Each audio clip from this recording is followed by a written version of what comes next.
the Work It Story Suite and to talk today with Carmen Collins, one of my favorite people in the world. She's the social media lead on the talent brand at Cisco. And I was really excited because a lot of times, Carmen, we talk about all of these great, fantastic stories of these accomplishments that women have had in their careers. But sometimes I want to talk about missteps and what we've learned from them to be able to make smarter decisions in the future.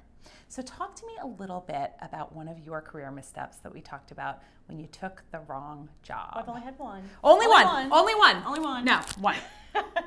No, I took a job that I thought was the perfect job for me. Okay. It had everything. It checked off every checklist box that I had. And I made the mistake of looking only at the job and not at the company and the person who would be managing me. Okay. And the career growth in the company, and learned a really hard lesson. So did you fall in love with like the title? I did. It was the prestige title. It was the company, a very prestigious company. Okay. I'm not going to say the name, No. but everybody would know who it was. Okay. And, you know, it was one of those things, I'm like, this is going to be where I will end up and, you know. Build your career forever. Yeah, keep going. And it didn't work that way. Tell me an example, like when you're in there, how did you know that this was not the right fit? So I had a conversation with my manager because I saw that the job I had was changing. I mean, companies go through change. This happens all the time. But I saw it going down a path that wasn't that dream job. It wasn't what I thought I was getting myself into. And there have been other changes in the company, and I went to my manager and I said, hey, I see that these changes are happening. I'm not excited about the path that my job is going down. What if we make some changes? What if we use opportunities that are coming up to sort of create a job or create the best role for me? So it sounds like you were transparent and solution-oriented. You were doing the right things. It wasn't even complaining. It was, you know, I just see this is coming and this is the direction I want to go. And so what happened? How do we get there? My manager at the time lost his mind. Told me that he would never tell his manager that he was unhappy at his work. He would never do anything like this and express unhappiness. And, you know, I'm the type of person that I don't like confrontation anyway, so my conversation was very planned out and, like you said, action-oriented. Yes. I had a solution. Yes. And was just presented with this wall.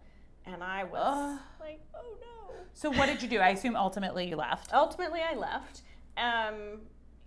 It even went to the point where we had conversations with HR. How do we, you know, come to terms with HR was telling me you didn't do anything particularly out of order.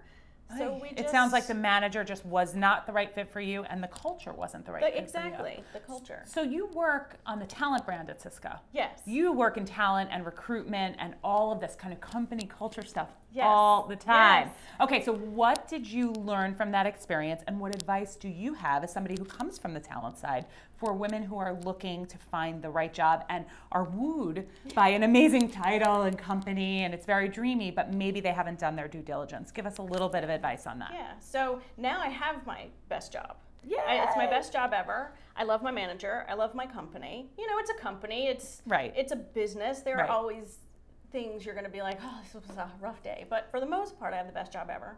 And it is my job to go out into the world and talk about Cisco's culture and talk about what makes it a great place to work using social media, my favorite thing ever, to get people to want to come work at Cisco. And so I do work with a lot of recruiters. And one of the things that we tell candidates when they interview at Cisco is always interview the company just like the company is interviewing you. So that's what I love about my job and I love about the culture that we have is that we're very focused. Not only are you the right fit for a role, but are you a right fit for the team? Are you a right fit for your manager? Interview your manager back. So what types of questions do you ask when you do that? When I hear interview my manager, I think, okay, I'm going to get in, I'm going to ask him lots of questions. What questions? What do we ask about? Well, the first thing is, what's your managerial style? Okay. Are you super hands-on? Okay. Are you the kind of person that just says it's your job, hands-off? Because sometimes you can be too hands-off, just like sometimes you can be too hands-on. And, you know, ask other questions. LinkedIn has this great thing now where you can tell, you know, your volunteer work, things that you enjoy in your free time. That's a conversation that helps you get to know the person that will be your manager and your manager's manager, and ask them, why do you love where you work? It's such a great point, because I think having a conversation, even if you're not asking directed, pointed interview questions, having a conversation allows you to learn about the person and their style without even asking directly what's your style. Their style comes out when you're asking them questions. That is great advice. Thank you so much, Carmen, for being on today. Thanks for having me.